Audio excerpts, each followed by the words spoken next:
सभी को राम राम।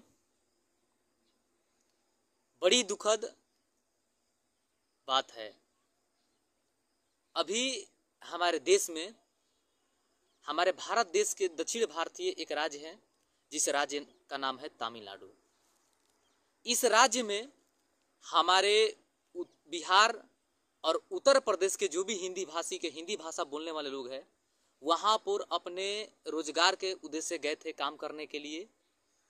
लेकिन वहाँ तमिलनाडु के जो भी निवासी हैं, उन लोगों को बेरहमी से चाकुओं के द्वारा घोंप देते हैं, मार देते हैं, मार रहे हैं। अभी भी सिलसिला जारी है। देखिए, इसके बता देते हैं कारण क्यों ऐसा हो रहा है। एक बार अपने पे ले लीजिए।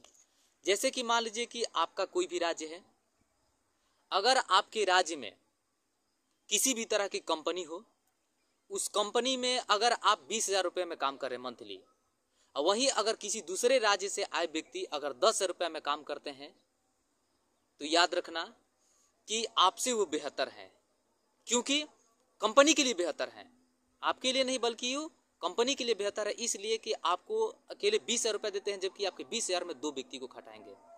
वही बात हुआ है हमारे तमिलनाडु राज्य में, दक्षिण भारत में।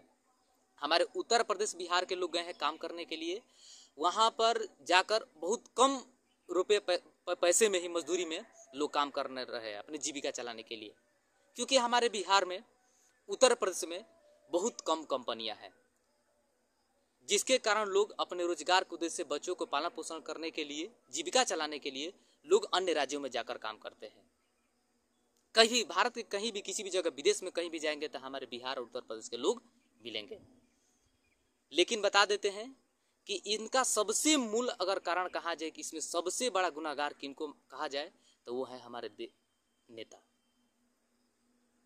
क्योंकि अगर ऐसी परिस्थिति अगर हमारे राज्य में अगर ऐसा होता, हमारे राज्य में फैक्ट्रियां होती, उद्योग धंधा होता, तो लोग रोजगार के उद्देश्य से किसी दूसरे राज्य में नहीं जाते। आज न रहने के कारण लोग दूसरे राज्य के द्वारा हमारे बिहार उत्तर प्रदेश के लोग मारे जा रहे हैं चाकू के द्वारा।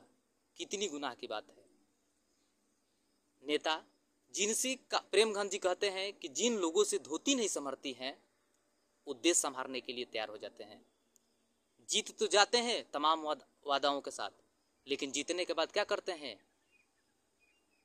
सारी खूबियां अपनी भूल जाते हैं। अब बताइए, लोग आत्मनिर्भर की बात करते हैं, हम राजनीति नहीं करते हैं, लोग आत्मनिर्भर की बात करते हैं। तो आत्मनिर्भर बात करने वाले नेता, सबसे पहले आप आत्मनिर्भर बनिए कि ऐसा करिए अपने राज्य के विकास की हमारे राज्य के व्यक्ति किसी दूसरे राज्य में न जाए रोजगार के उद्देश्य से, या किसी भी तरह की जीविका चलाने के लिए, कमाई धंधा करने के लिए, ताकि ऐसी मुसीबत कभी भी न झेलना पड़े। आज उन लोगों पर क्या बीत रही होगी जिनके घर के परिवार लोगों ने जान गंवा चुके 2 वक्त की रोटी के लिए, दूसरे राज्य में जाकर इतनी दूरी काम करते थे, दूरी पर जाकर आज उनके साथ क्या बीतता होगा। अगर आपके साथ ऐसा होता तो क्या करते हैं? नेताओं से खासकर ये हम बात बोल रहे हैं।